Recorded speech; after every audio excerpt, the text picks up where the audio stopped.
Mary had a little lamb.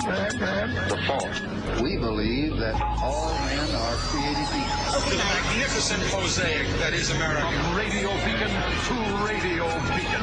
I have a dream. Change has come to America. Believe me. Help is on the way. Knock, knock. Who's there? It's a figment of your imagination. Randi Rhodes Show. Turn up your mind. It's Friday, you bastards. Overnight, an unprecedented execution going forward in Alabama. Woo-hoo! The state performing the country's first ever nitrogen gas execution on convicted killer Kenneth Smith. Officials saying the execution began at 7:53 p.m. local time, and Smith was pronounced dead at 8:25. They added the nitrogen flowed for about 15 minutes and that Smith had labored breathing. He struggled against his restraints a little bit, but there's some involuntary movement and some agonal breathing, so that was all expected. That was all expected, everybody. That was all expected. I mean, why do we leave it to Alabama to innovate? Why do we do that? You know, when you leave it to Alabama to innovate, how to execute each other, this is what you get. This is what you get. We're now going to suffocate each other, everybody. We're going to literally strap, the gimp mask on to somebody who has been in jail for 35 freaking years. 35 years he's been, for a horrible crime he did when he was 22. He's 22 years old, 58 yesterday when he died. So this guy was in jail for 35 years. We left it to Alabama to innovate a new way to kill a person. And this is what they freaking came up with. Strapping the gimp mask on this man's face, tying the mask to the gurney, and then feeding the mask nitrogen gas, not nitrous oxide. Don't think he laughed himself to death. No, there was no oxide in it, you see. There was no oxygen at all in it. And so there was no way for him to actually stay alive. Now, you saw there the commissioner for Alabama, the Department of Corrections. Well, that was expected. There was some lurching. I don't even think he said lurching. He said there was some involuntary movements, which can be expected. Listen, they had tried to kill him before. And they had tried to kill him before with lethal injection. And the people that actually are charged with being the executioner in Alabama, executioners, because they have multiple in Alabama, they got it wrong. They couldn't do it right. So the last time they tried to kill him, this is, a redo. This is take two. This is execution, squared. The last time they tried with the lethal injection, they couldn't figure out how to get it into his vein. And so they just poked him and poked him and poked him. And it took like 4 hours before they gave up. 4 hours this man laid on a gurney knowing they were trying to execute him. Listen, don't come at me and talk to me about, torture and stuff like that there, and saying you're all about not doing, execution. You're not, you're genocide. But here in America, that's fine. Here in America, in the United States, that's it's all okay. I mean, honestly, this is his. Okay, the man who they killed, his name was Kenneth Smith. Okay, murderer.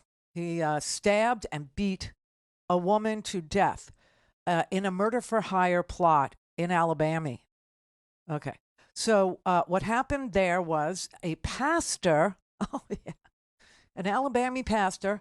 Wanted to collect the insurance money money on his dead wife's policy. So he hired two miscreants, two 22-year-old kids, to go and kill his wife. Okay. And they did. They stabbed and beat her to death. Now, it was a dynamic duo that actually did the murder. And one of them has already been executed. He was executed back in 2010. So this is 14 years later, okay? And they tried to execute Kenneth Smith about, 3-4 years ago, and they botched it. So now they had to innovate a new way that they felt would be foolproof, and they came up with suffocating him. Yeah, with strapping the mask and then tying the mask down to the ground. It was so brutal. It was so freaking vicious. he had a spiritual advisor. He had a man who I don't know what his religion is. I did see that the spiritual advisor also got last rites. You know why the spiritual advisor got last rites? Because they couldn't guarantee that the nitrogen wouldn't seep out of the mask and affect him, who was going to be in the room giving the last rites to his, to his client. Right. And so he had to be administered last rites. Anyway, his name is Reverend. So he's Reverend Jeff Hood. And he described, not only is this a man who actually oversees an enormous amount of death. This is a guy who actually administers last rites to, the unwashed masses, the murderers in that state when they are sent to be executed. So he has something to compare what he saw last night to. Okay. The execution began, and almost immediately, he began to just like convulse. He began to rock back and forth. The mask itself covers from the top of the head to under the chin. It's an airtight suction, and it was had attachments from the back of the mask to the gurney. So every time he convulsed forward, you could see his face repeatedly hitting the front of the mask. There was snot, spit, all sorts of fluid coming from him that was hitting the front of the mask and drizzling down. There have been, estimates that this lasted as long as 22 minutes. In the past year, I have witnessed 4 executions. In 2023, this is the 5th one in 13 months. I witnessed Alabama's last lethal injection back in November with Casey McWhorter. And I guess what I'm trying to say is I have a direct comparison to what I've seen in the recent year, and what I saw last night. And what I saw last night was it wasn't just cruel and unusual punishment. It was torture, quite frankly. And it's unbelievable that our country that runs around the world preaching human rights could let something like this happen. I'm so proud that I'm part of this, aren't you? I take such great pride in being an American. And that, I as an American was part of the suffocation of a man 35 years after the crime. It's just, are you good with this? Are you down with this? Is this okay with you? We had a moratorium on the death penalty, and I don't recall anybody being, more murderous or less murderous when we reinstated. I just don't. So I don't know what the point of all this is, but I will tell you that if it took this man 22 minutes of brutal torture to die, that's about 20 minutes longer than it would have taken a reasonable person to come up with a humane way to execute a person. And why are we looking to Alabama to innovate? What would you think you would get out of there? Alabama's all right. Why are they looking to kill even more people in Alabama? They're like the number 2 state for, excess deaths. Number 1 would be Mississippi, but there's Alabama in close second, with excess death. Really, honestly, they have the second highest death rate of any state, and they're still trying to innovate new ways to kill. Why don't you just let the inmates come up with it? Why don't you just, surrender, and say, we have no logic and reason in this here state where, a bunch of white supremacists, we don't know what we're doing. We can't even get through a subway turnstile properly. We don't know what a Metro card does. I'll show you what I'm talking about.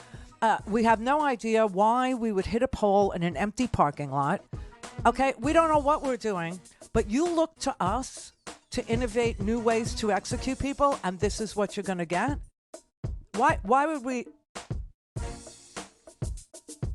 Why are we doing this? This is stupid. You understand that, right? This is dumb and cruel and torture and unusual and brutal.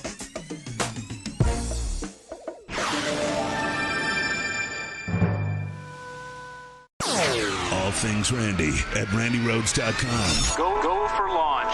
Speaking truth to power, the Randi Rhodes Show. In his final words, Kenneth Eugene Smith called out the state of Alabama for using this execution method for the first time on him, saying in part, "Tonight, Alabama caused humanity to take a step backward." Our son was crying after having just watched his father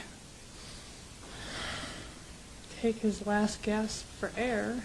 Deanna Smith broke down in tears as she described watching the execution of her husband, Kenneth Eugene Smith. The 58-year-old was pronounced dead at 8:25 p.m. Thursday, 22 minutes after he started breathing in nitrogen gas through a face mask, depriving him of oxygen. He began shaking and writhing, but he was tied very tightly down. Lauren Layton, with her CBS News affiliate in Huntsville, Alabama, was one of 5 reporters who witnessed the execution. They say Smith appeared conscious for several minutes. Then, for at least 2 minutes, he appeared to shake and writhe in the gurney, at times pulling against the restraints. Following that, they say his breath slowed until it was no longer perceptible. He struggled against his restraints a little bit, but there's some involuntary movement and some agonal breathing, so that was all expected. So nothing was out of the ordinary. We didn't see somebody go unconscious in 30 seconds.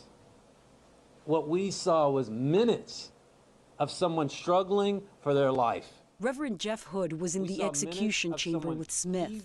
He says Smith was not unconscious in seconds like the state predicted. We saw minutes of someone heaving back and forth. We saw spit.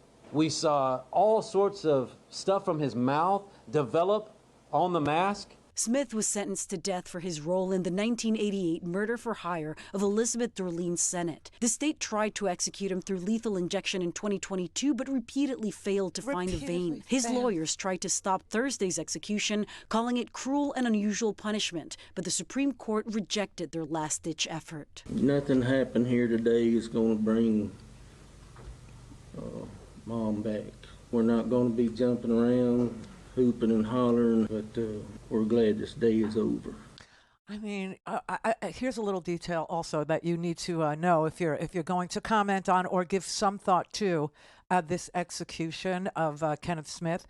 I want you to understand that when he was convicted of being a part of a murder for hire scheme where a pastor hired him and his accomplice for $1,000 to kill the pastor's wife. The pastor wanted to cash in on the insurance money, and so he hired these 2 kids to go and beat and stab his wife to death, which is what they did, okay?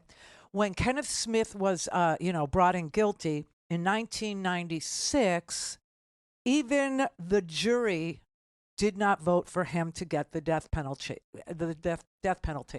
The jury voted 11-1 for life in prison. But the Alabama judge overrode that jury decision and said, we're going to kill him. He's getting death. And 35 years later, poof, it happens.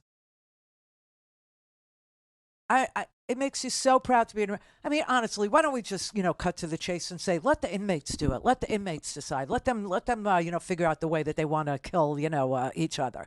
And why not just go all full Roman? Why not just say, hey, let's open up the Alabama Coliseum.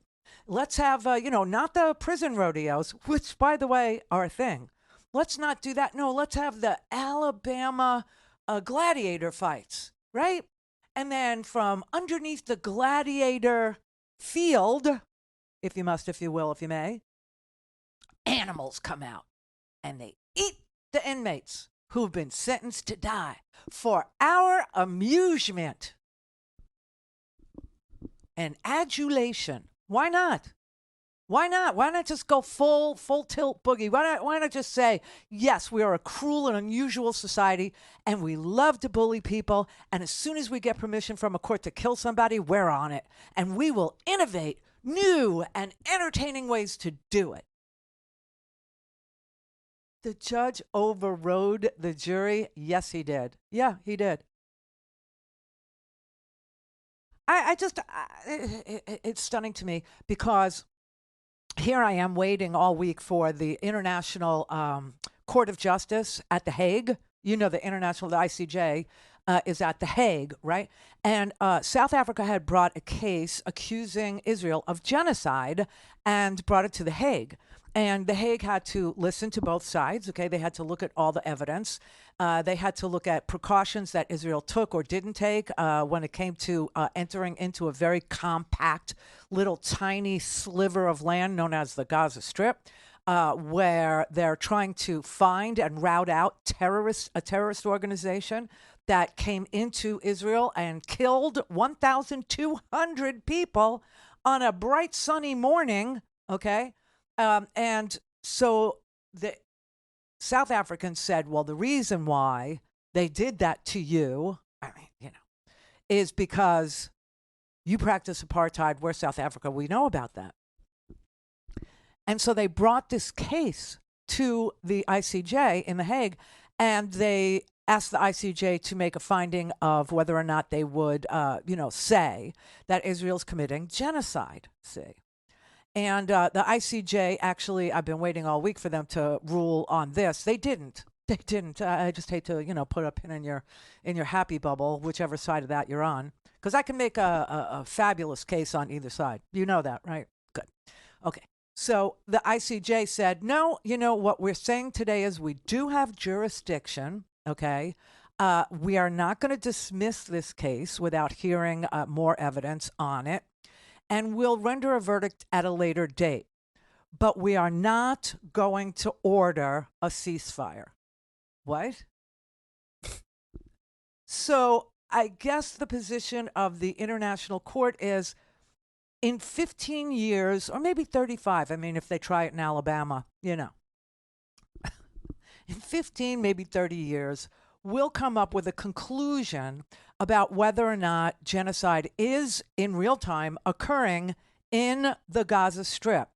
But in the meantime, while we, search our brains for the right answer, we're going to let it continue. What? I honestly, I don't understand. But okay, so I was waiting for that. And then all of a sudden yesterday, Brett came into work and said, did you hear about this guy? Did you hear about this guy in Alabama? And I said, well, what guy in Alabama? There's this guy 35 years ago in the 80s killed this woman. The husband had hired, two 20-year-olds to go kill his wife for the insurance. By the way, you know what happened to the pastor husband that hired these two guys? Yeah, he committed suicide. I guess he got to choose his method. I'm glad you actually said that. Two callers called in and said, what happened to the pastor? Oh, what happened to the pastor? He offed himself. He committed suicide. Couldn't live with himself, I guess. I don't know.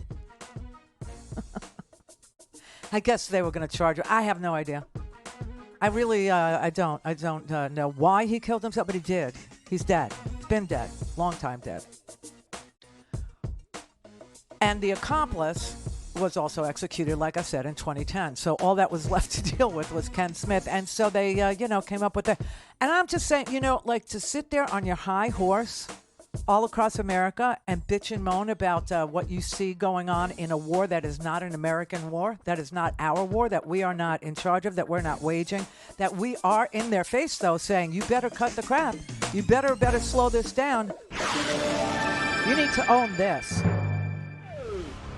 Call in, connect. To speak to Randi, call 561-270-3844. 561-270-3844. All right, very briefly, I'm going to play the president of the International Court of Justice rendering, some interim decision about whether or not they will call for a ceasefire in Gaza and whether or not Israel is committing genocide. In the court's view, at least some of the acts and omissions alleged by South Africa to have been committed by Israel in Gaza appear to be capable of falling within the provisions of the Convention. What? In light of the following, the court concludes that, prima facie, it has jurisdiction pursuant to Article 9 of the Convention to entertain the case. Oh, yay. Given this conclusion, the court considers that it cannot accede to Israel's request that the case be removed from the general list. Woohoo! Yay! Boo! What? What do you? So, honestly, this is unbelievable to me, really. She said that South Africa alleges that Israel might be capable of falling within the the definition of genocide, but we're not ordering a ceasefire. No, we're not going to do that there.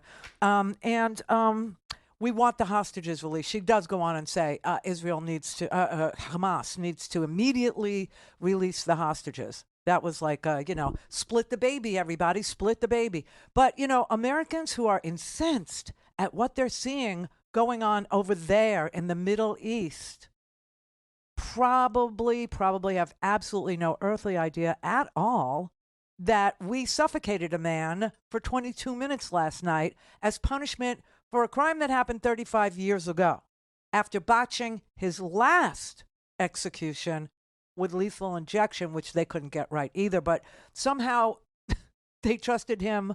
They trusted this executioner. They trusted the state of Alabama to kill a guy with a novel and new method that had never been tried ever before.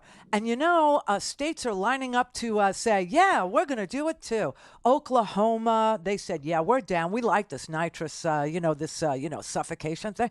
And I think Mississippi, they've never tried it. They've never done it yet. But they're saying, yeah, we could go for that. We can go for that. Yeah, we can do. And Nebraska's considering doing.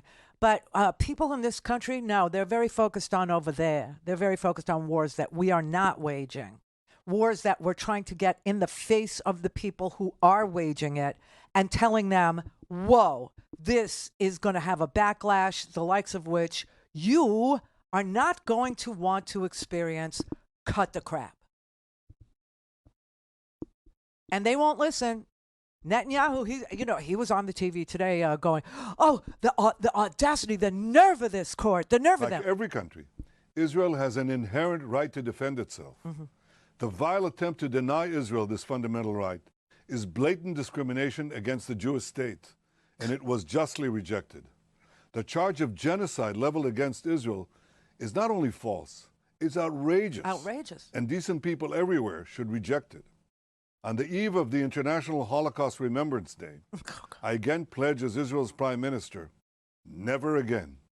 Israel will continue to defend itself against Hamas, a genocidal terror organization. Our war is against Hamas terrorists, not against Palestinian civilians. We will continue to facilitate humanitarian assistance and to do our utmost to keep civilians out of harm's way, even as Hamas uses civilians as human shields. We will continue to do what is necessary to defend our country and defend our people. Oh, for God's sake. I can't stand him. Okay, if there was any, mystery in this audience about him, because I don't talk about it every single day, but for those that, know my position on this, cannot stand him. Okay, can't. This is political. This is so political that it's bizarro world. It's just like Donald Trump doesn't want to protect our border because he wants that issue, He refuses to actually do anything to stand back and stand by while the Senate and the House do their utmost to keep the United States borders as safe as humanly possible, as safe as we could possibly do if we literally changed and tweaked the law.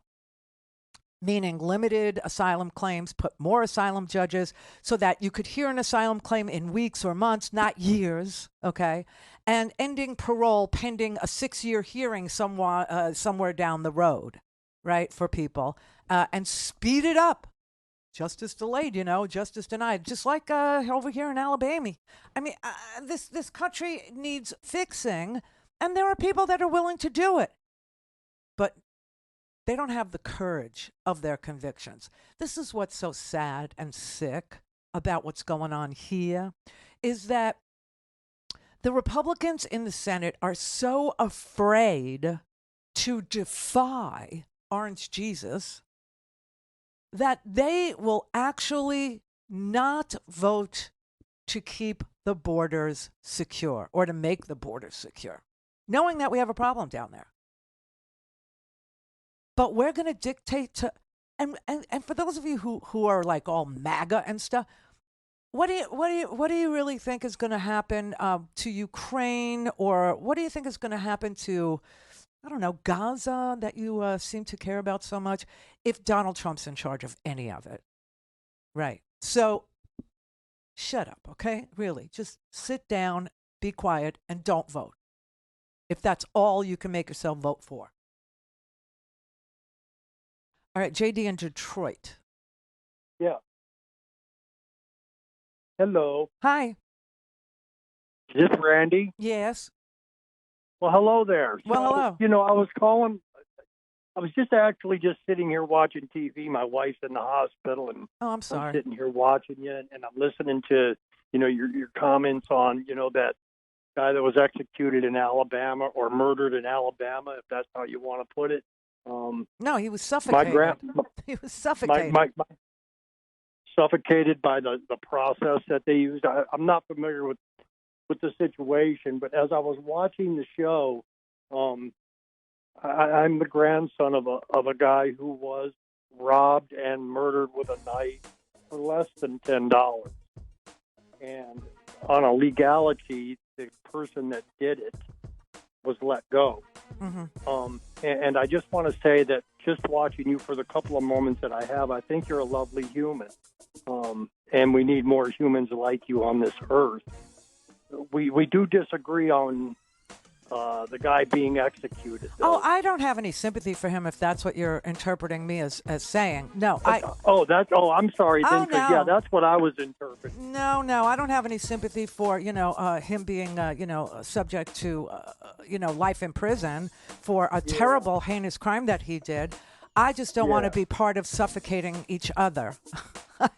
I have some shame about being part of that portion, especially when the jury chose life in prison and the judge overrode them. It's the Randi Rhodes Show. It is. To speak with Randi, dial 561-270-3844. That's 561-270-3844. Yeah, do that. All right, Ken in Washington. Hi, Randy. Hey, Ken. I want to talk about the execution of Kenneth Smith. Yep. I don't want to get into the dilemma of what to do with people who commit horrible crimes, but if you got to kill someone, I think they should be given options that, and stop experimenting on inmates like they've been doing for the last few decades. It is it's kind of disgusting. But they did give him a choice, just so you know. They did. Oh, okay. I didn't know that. Yeah, do you remember go ahead. the case of Gary Gilmore in Nevada back in late 70s, early 80s? I remember his name. I don't remember what happened to him. Yeah, he was given a couple of choices, and he took firing squad. Oh, okay. Now, if it was me, I would have probably done the same because it's one of the quickest methods. Double tap in the back of the head. Well, here's the thing with him. Okay, the thing with him was, at first, when he was first offered, he chose lethal injection. And they botched it. And they left him on that gurney for like 4 hours, playing around with him, trying to find a vein and all that. And so the second swipe at it, they gave him a choice again. And instead of lethal injection, because he knows that they're really not good at it, he chose this. But then this was explained to him as being something never tried before, very experimental. And he said, no, then don't do that. Don't do that. And they said, well, too bad, you already chose. So that's what happened. Yeah, well, what they did was, to me, it's equivalent to taking a bullet out of the casing and a hammer and a metal punch. You see where I'm going with this? Yeah. Being totally facetious. No, I get you. I hear you. I feel you. This is so vile, and I listen to all these people on their high horse talk about, this and that, and this is wrong, and they want to condemn over here, but they have no idea what's going on, like in their own backyard. They have no idea what they've actually been a part of all these many years. It's a problem. We had a guy here in Vancouver decades ago, but he killed a couple of children. And he was saying, I want you to hang me before he even got convicted. Yeah. And they wound up hanging him. Yeah, I mean, but you know what's really crazy about this is that they, the jury did not convict him for the death penalty. Okay, they said no to the death penalty, and the judge overrode it. And that was 35 freaking stinking years ago. Okay. And so for the caller that called me from Detroit who said, you know, that you need more people like me who have sympathy for killers, I just want you to know I don't have sympathy for a killer. Okay. I don't have sympathy for people who, you know, do take other people's lives in, you know, for pay, especially. This was a murder for hire thing. But when the jury hears the case that we did not hear, and the jury says, okay, he's guilty of participating in a murder for hire scenario, but he didn't, we don't want to give him the death penalty. We think he should spend life in prison. And the judge inserts his better judgment and says, I'm overriding the verdict of the jury. I want him to die. And then 35 years goes by and they're going to experiment upon him. I'm sorry, I'm out. I'm out. I don't want to be part of that. I just don't. I do want to defend JD real quick. He was definitely being genuine when he said that there needs to be more like you. I think he called up Knee Jerk. Maybe he hadn't watched, and he heard your initial comments, and then he was on hold for a couple segments. And I do believe he was genuine that you are a good person and that there should be more. Oh, well, you know, I'm very sure that my good person edge comes through. You know, I'm very sure. I feel confident that people know that I am a good one. You know what I mean? But I just wanted people to understand that there is crazy, disgusting, brutal, you know, barbaric, medieval crap going on in various states in our name, okay? And that, you know, there's grades of punishment, right? And I don't know why. I mean, I did get the feeling from JD, not that he thought that I was, you know, a bad person or anything. Or I did get the feeling that he thought I had sympathy for the guy, even though the guy, you know, stabbed a woman to death and beat her senseless to the point where she died. No, I don't have sympathy for that. But I want you to understand that I heard what you said in your opening, that you had a friend or somebody that, you know, beat up somebody for $10 and nearly killed somebody. You know, listen, you don't get to be as, you know, as kind and old as I am without dealing with some criminal activity in your life. Okay. One day I'll tell you the story. It was an Alabama story too. And it did involve a murder of somebody very, very close to me. Okay. So I have some experience in that arena. I just want you to understand that it's not a choice between being medieval, barbaric, as cruel and unusual as you could possibly get, experimental even on a guy who wasn't even recommended for the death penalty by the jury that heard his case, or you set him free. See, these aren't the choices, right? And so whenever anybody, you know, brings up, yeah, but I knew somebody who was the victim of a terrible crime. Me too. I was the victim of a terrible crime. I was a victim of a bunch of stuff, okay? And I actually did lose somebody very, very close to me to murder, okay, in Alabama. And you know what happened to that murderer? He's still in jail. He'll be there for the rest of his life till he dies. And it was a murder for hire thing too. Isn't that something? But I don't need to feel like, you know, I got justice by insisting that we strap him to a gurney and put the gimp mask on him and suffocate him for 22 minutes. I just, no. I also don't want to set him free. See what I mean? Laura in Missouri. Good afternoon, Randy. Thanks for taking my call. Sure. I also want to thank you and your staff for the good work that you do all the time. I enjoy your show very much. Thank you. I'm calling with regard to the state-sanctioned or operated, you know, killing of this execution of this guy. And I'm not apologizing for what he did. It sounds like he committed a heinous crime. But I did want to talk a little bit of the nuance of this whole death penalty thing as a form of punishment. I'm coming at this as a person who's 60 years old. When I was 4, my father committed manslaughter in a bar in a drunken rage. He killed the bartender by breaking a beer bottle over her head, and she was older. and she died. Oh, that's terrible.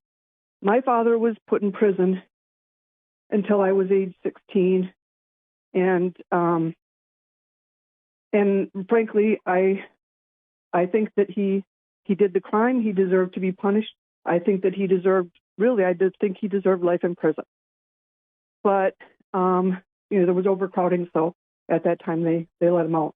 I'm coming at this from the fact that we so frequently talk about the death penalty as, it's unkind or it's cruel because you're doing the same. The state's doing the same thing as what the person who committed the crime did initially. There's that. And what I'm saying is that the nuance of this is that the state is also, and it's never discussed, the state is also creating additional victims of the family members and the loved ones of the person who committed the crime, who are walking around with a lifetime of shame and hurt and everything else. I mean, I was not raised by my parents. I was raised in foster care. Thank God, my foster parents, they were wonderful Christian people who walked the walk and didn't talk the talk, and they cleaned up my father's mess. Yeah. But I think that my heart goes out to his wife when I saw her crying and breaking down because she's now been victimized by the state. Well, that's what I was just going to bring up to you. When you saw her, did you see her say that her son, who was Kenneth Smith's son, had to watch his father take his last breath last night? That stuck with me too, Laura, because I thought, now this kid is a victim of watching murder, right? He's watching his father be murdered in a very barbaric, brutal way, which could have been avoided. Do you know? So I feel you. I get it. Listen, the whole idea with giving the state the authority to kill somebody, if you learned anything from watching that mess last night, nobody's giving it very much thought. In fact, when we come back, I want to play yesterday in Wisconsin. You can say, what does this have to do with anything? Well, it's the power of the state, right? So yesterday in Wisconsin, the legislature there, the House, the Wisconsin State House, was debating abortion.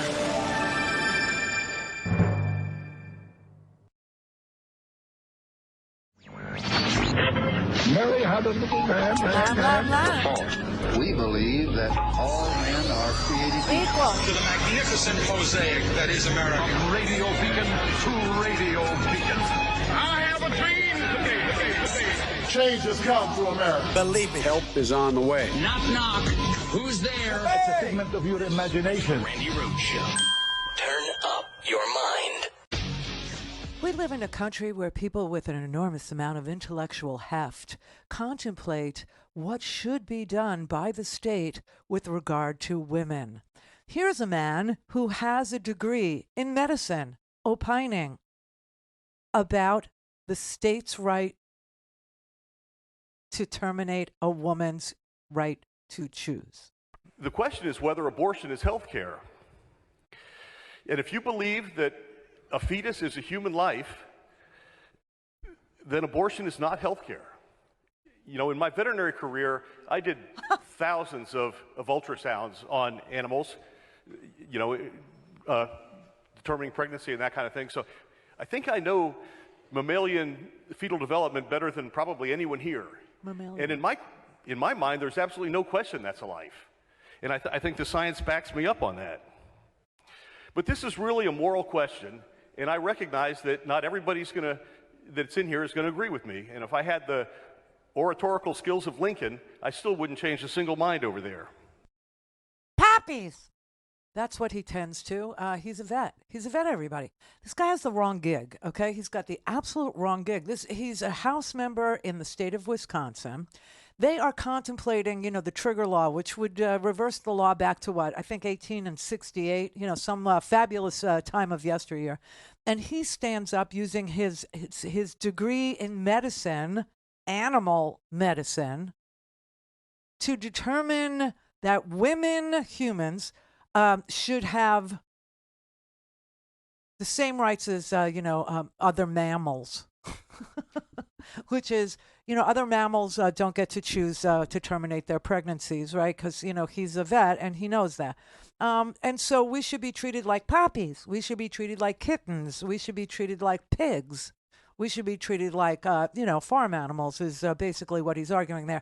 And, it's not that I want to throw away his awesome, putting himself through school and getting a degree in medicine and just throw him away and, marginalize him as some kook. I think that his veterinary medicine skills are being mismanaged, misused in the Wisconsin state legislature, and that he ought to directly move to Alabama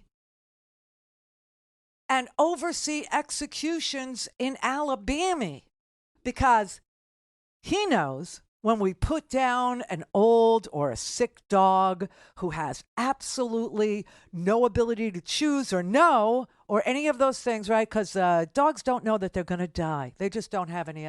But he knows that the way that we put down or put to sleep a pet or an animal or a sick farm animal or a horse with broken limbs is more humane than what happened last night in Alabama. And so why don't we just transfer him there and reap the benefit of his amazing medical brain?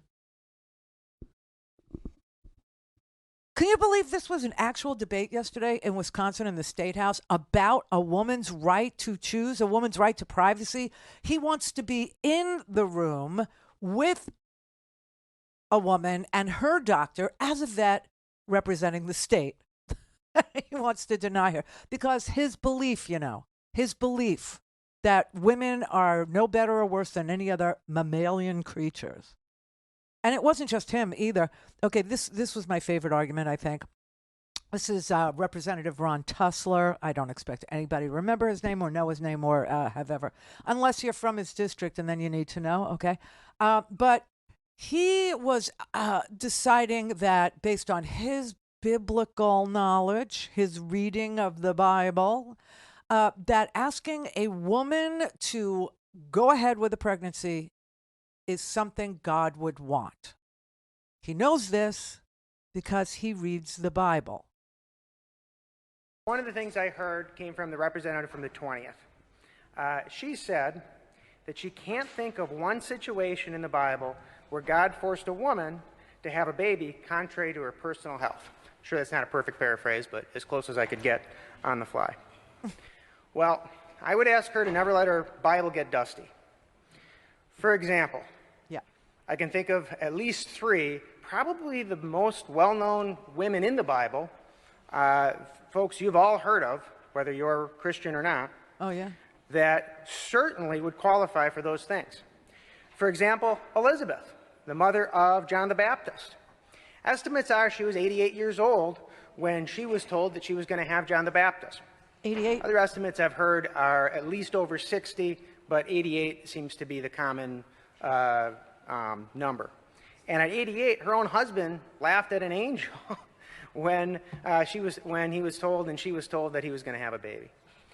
So that was at least one situation where certainly a 88-year-old, it's contrary to her health to be having a baby, and here she is being told she's going to have a baby and being asked by God and being required to do that, and having John the Baptist, arguably the best Christian that's ever lived.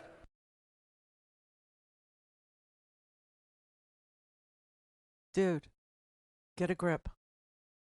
You just told a story about an 88-year-old woman giving birth and her husband laughing at angels being the reason why women should have no choice in Wisconsin in the 21st century. Okay.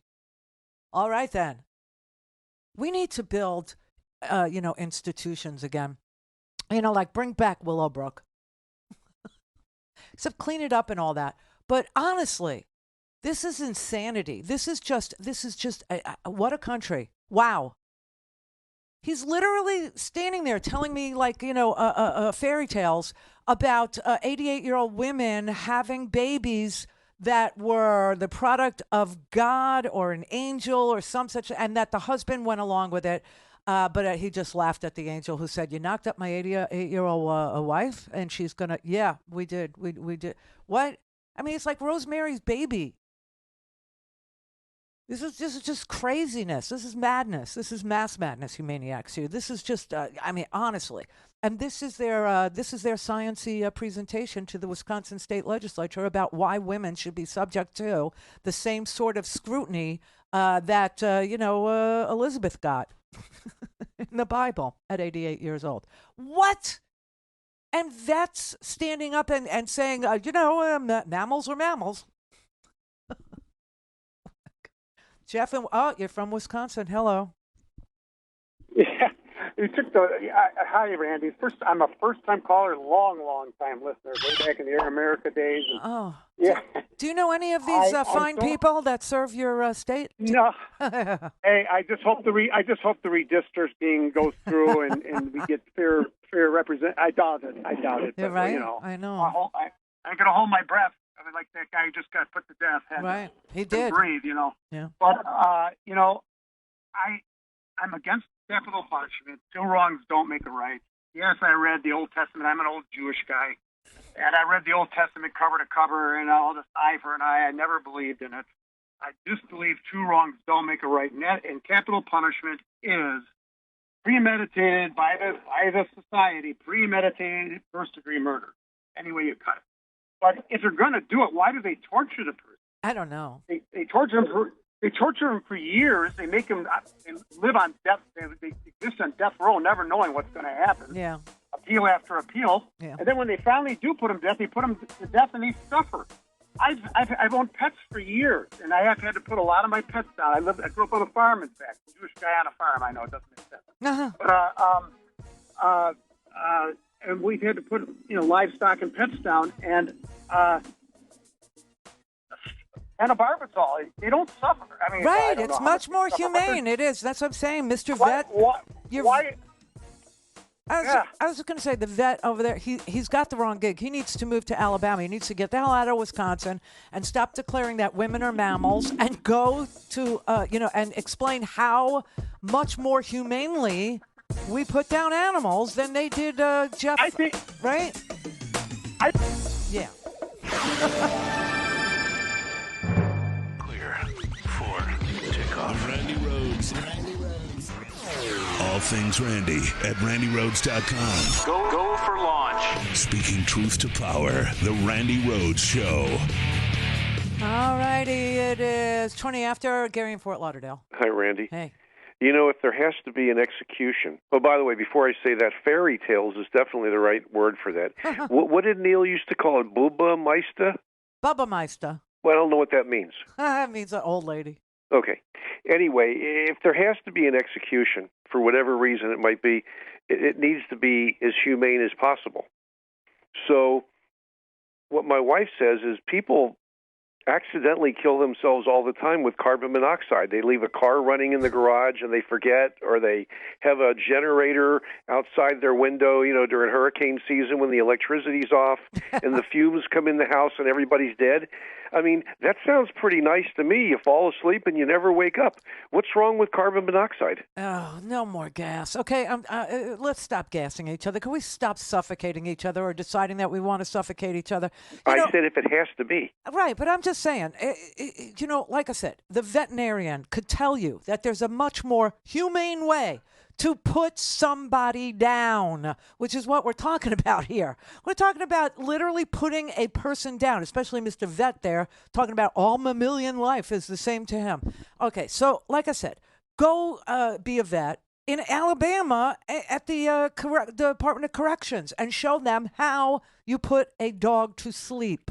Okay, the first thing you do, like the guy from Wisconsin, he was trying to say phenobarbital, it's pentobarbital, right? You put you give them an anti-seizure medication, overdose them, and it literally puts them to sleep. Within seconds. Within seconds, they go to sleep, and once they're asleep, then you can stop their heart however you like. Okay, I'll leave that one up to Alabamians to innovate. But, could you please just put a person to sleep first before you do anything, barbaric to them? So you don't like carbon monoxide? No, I'm not a fan of the gas, okay? We used to do cyanide in the gas chamber. Well, the cyanide is painful. Is it? Oh, yeah. The chlorine gas in the lungs. Ow. Yeah. Yeah. You know what chlorine is like. Yeah, I do. That's why I want salt. Okay. All right. Happy birthday. Thank you. Oh, yeah. Oh, how cool is that? My birthday, Sunday. Sunday, it's not today. And I will be seeing Kansas the band live on Sunday for my birthday concert. Oh, I have to thank Lori for sending me. Lori sent me the autobiography that Ann and Nancy Wilson apparently wrote together about their lives as sisters in a band. It's called Kicking and Dreaming. Yeah. So I got that as a present. Every year I try and pick a concert that you know who's touring. I just want to tell the Bubba Meisters, the Altacacas in this audience, okay, who are looking for live music. You know who's touring now? Doobie Brothers with Michael McDonald. Just saying. Pat Simmons. The Doobie Brothers, the real Doobie Brothers. It's just okay. You roll your eyes at me. Didn't you go? What did you go see? I didn't roll my eyes at you. It was Wu-Tang Clan.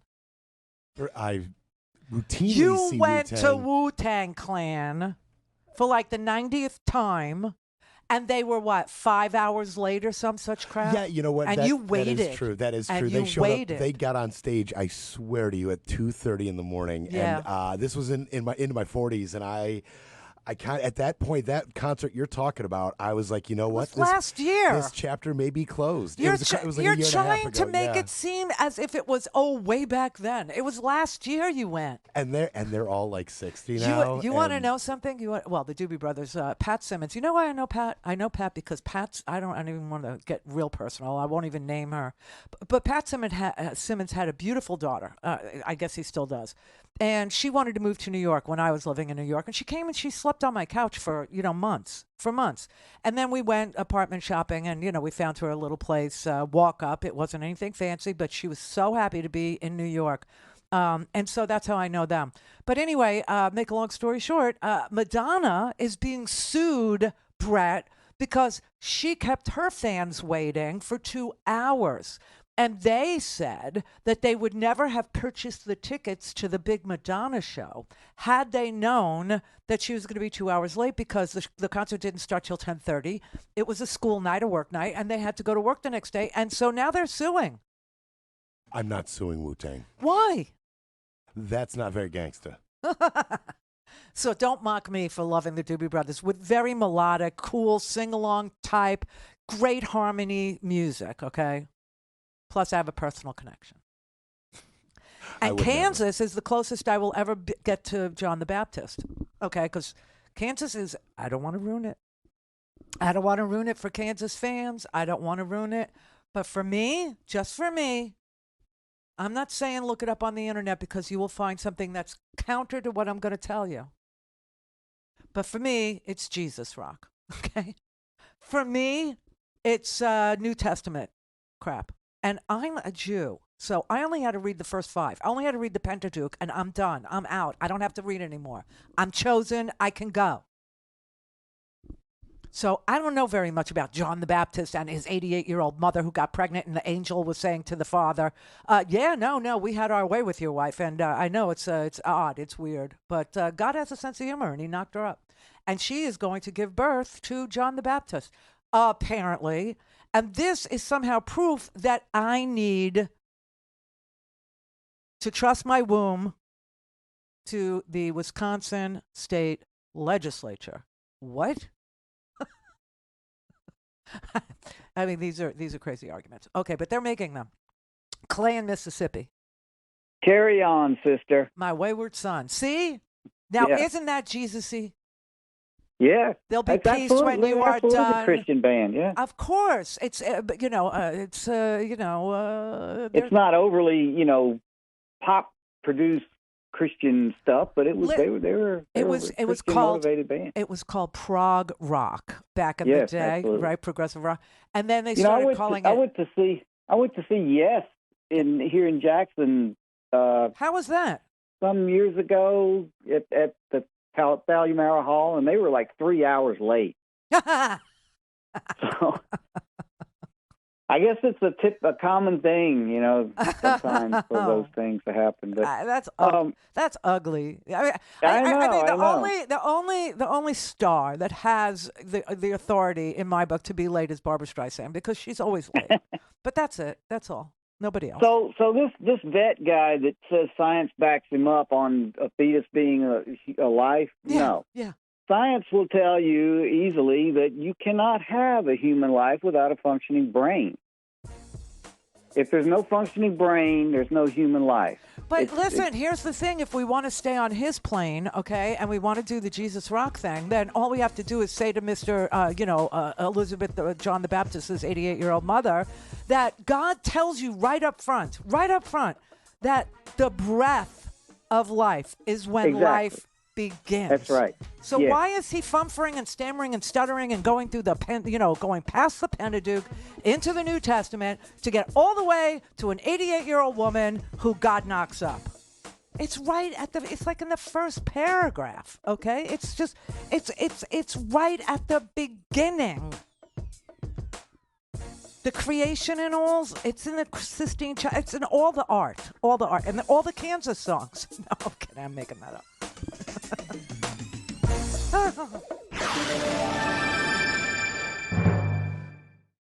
Call in, connect. To speak to Randy, call 561-270-3844. 561-270-3844. Oh, Jazel Pete, that did not take long. The jury has reached a verdict in the E. Jean Carroll defamation damages portion of the trial. I don't know what it is yet. They're saying I don't know. All right, well, we'll see. I'm trying to read the chyron on the TV, the closed captioning. That's not working for me. All right, Jean in California. Hi, Randy. Hi. I'm in total agreement with you about euthanizing people the way they put down animals. Yeah. And I posted something on social media to that effect and got so many vicious comments. Anyway, the reason that was on my mind is that I just had to put down one of my sheep, and she died peacefully, in my arms. Who? So I thought, who? And I know they're vicious murderers, but they're human beings, as Nancy Pelosi would say, and I don't know.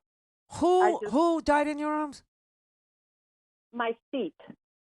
I had a sheep attacked by a mountain lion, and she was severely wounded, and I had to put her down. I have no idea what word she's saying. Very loudly and clearly, what died on you? What died? My sheep. Spell it. SHEEP. A sheep. You have sheep? You have pet sheep? Yes. Oh, wow. Yes, I have pet sheep. Oh, wow. How cute is that? I had 5, and I'm down to 3. Oh, my God. Because actually, we think it was really neighborhood dogs, but it could have been a mountain lion. But that's horrible. Yeah. Oh. So I had to put one down immediately. Where do you live in California? I live in Grass Valley. Where is that? It's north of Sacramento. Oh, you're way up there. Okay. Yeah. Oh, well, not as up there as some places, but yeah. Well, for me, the second year, like Sacramento or North, I have no idea where I am. No, not a clue.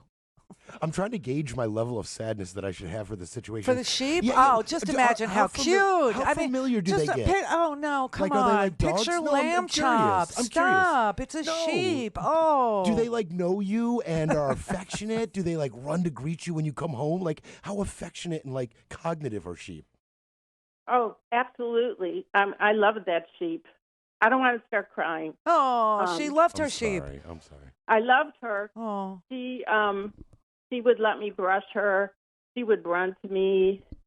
All I had to do is Everybody, if I would say, imagine that. Imagine that. A sheep, a little girl sheep running to you. Running to you. and when I would go back, she'd come running and back at me. I loved her. Her name was Juanita. Juanita.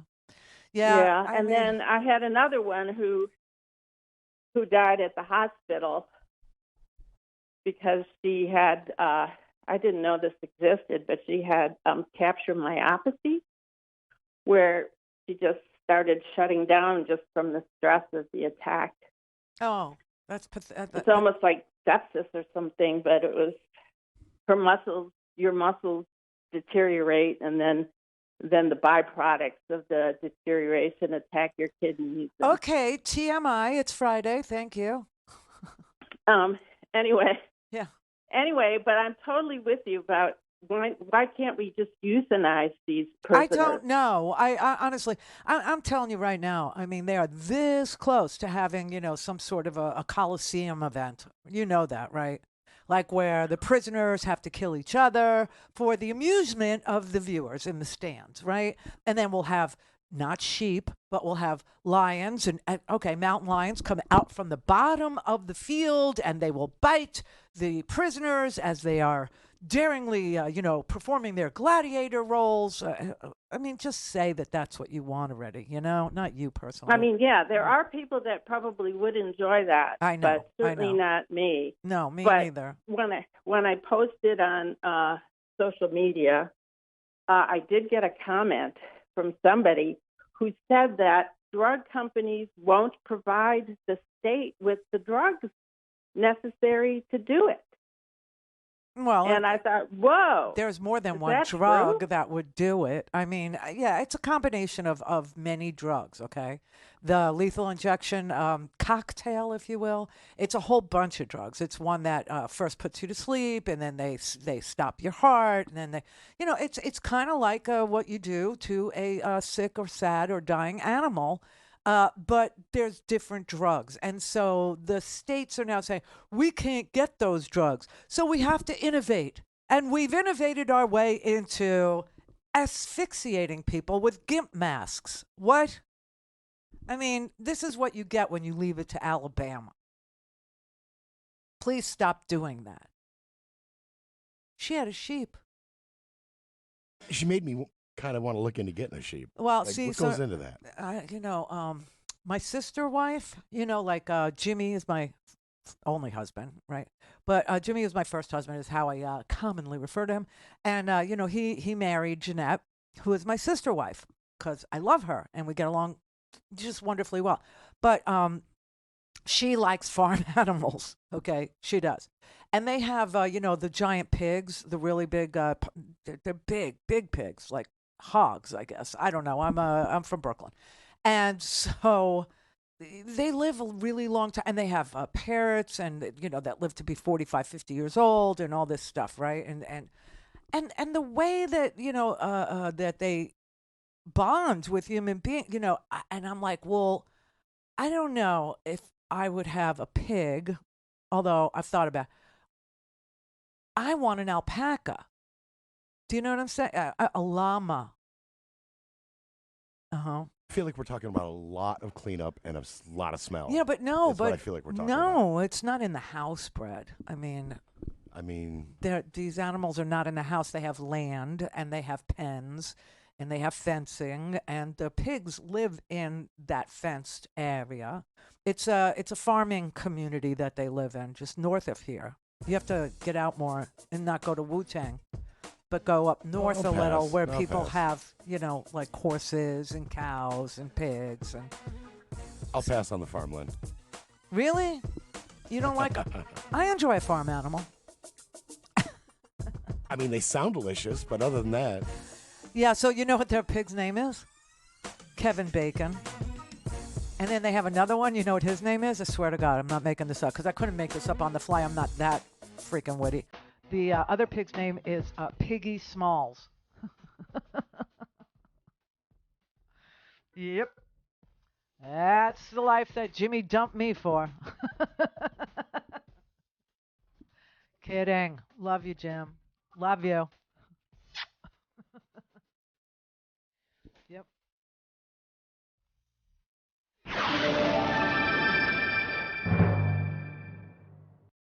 Gas now at the lowest. This is the Randi Rhodes Show. To speak with Randi, dial 561-270-3844. That's 561-270-3844. All right, everybody, here it is. We do have a verdict. E. Jean Carroll did suffer more than nominal damages as a result of Mr. Trump's publication of these two June 2019 statements. The first amount for compensatory damages for her emotional pain and anguish is $7.3 million. The amount for the compensatory damages for the reputation repair program is $11 million. We're now moving on to the questions about whether Trump acted with malice. Remember, the questions have to be answered in the affirmative to get to a question of punitive damages. We are still waiting for that answer. As you wait for those answers, that Mr. Trump acted with malice. I'm sorry, Mr. Trump acted with malice in making the first of those statements. That's the June 21st, 2019 statement at 5:17 p.m. in which he denied it for the first time. And similarly, we are waiting to hear whether in making that yes in June 22nd, 2019, he did also act maliciously or out of hatred or ill will in defaming her on that day. And here comes the punitive damages award of $65 million, Alicia. So $65 million in punitives, $11 million in the reputation repair program, and $7.3 million in reputation, in the emotional harm for a total of $83.3 million. That's a high eight-figure award. I had predicted we'd be high eight figures or early 100 million. Certainly less money, I think, that E. Jean Carroll's lawyers had hoped, but $83.3 million is nothing to sneeze at. 83. That's a lot of double quarter pounders with cheese. Let's vote for him. Let's vote for the psycho. Let's see what happens. Let's just vote for a rapist. Let's just vote for somebody who couldn't stop defaming an 80-year-old woman after a verdict of defamation was reached last year and just couldn't stop. And yesterday, just on his little, Truth Social, his own personal social media platform that he bought with an S-PAC or whatever it's called, right? Borrowing. He couldn't stop defaming. In 2 hours, I think he tweeted he posted like 40 different defamatory statements about her while a jury was getting ready to get the case to figure out how much would it take to shut him down? How much would it take to get him to stop doing this? And that's what punitive damages are. If you ever think of the word puny, it's not little. No, it doesn't mean what you think it does. Think of the word punishment. Puny and punishment. Punitive damages is punishment. It's punishment that is awarded in order to get somebody to stop doing whatever thing the jury found that they were doing to you in violation of your civil liberties, right? That's what happens in a civil trial, not a criminal trial. This is civil, right? And so when you have compensatory damages, that's to make up for reputational damage or damage that this person has done to you in real dollars. So E. Jean's argument was a good one. Her argument was it took her 50 years to build her reputation as a trusted journalist, as somebody whose word you could rely on as a columnist for Elle magazine, right? It took her 50 years to build up that kind of trust between her and her readership, right? And it took Donald Trump literally minutes to destroy her and say she's a liar and she's not to be trusted and she's a whack job and she's nuts and she's, she wrote books about sex. Well, that's her wheelhouse, okay? It's what E. Jean Carroll does. But because of that, she somehow can't be damaged by him. So they said, yeah, that's not exactly true. So they awarded for reputation repair $7.3 million, and for reputation repair, $11 million, and then other than the reputation repair, $7 million in destroying her hard-fought for, hard-won career.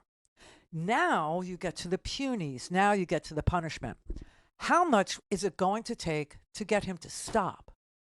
And they arrived at the number of $65 million, saying if he has to cut her a check for $65 million, maybe that will stop him from, posting about her. Maybe that will stop him from damaging her even further, or from, putting her life in danger, from the people that follow him, that take whatever he says as being a calling to do some damage for real to a person. She actually had to put up like an electric fence around her house. She got bullets for an old gun that she had. She has a pit bull that she leaves off the leash now so that it, can attack any, intruders that might happen. I mean, this is crazy what he does. But let's vote for him, everybody. I can't wait. Let's vote for him. Let's make him the most awesome holder of incredible power, the president of the United States of America. And then when the crap actually goes down, we'll act all shocked and stuff like, who could have seen that coming? Everybody.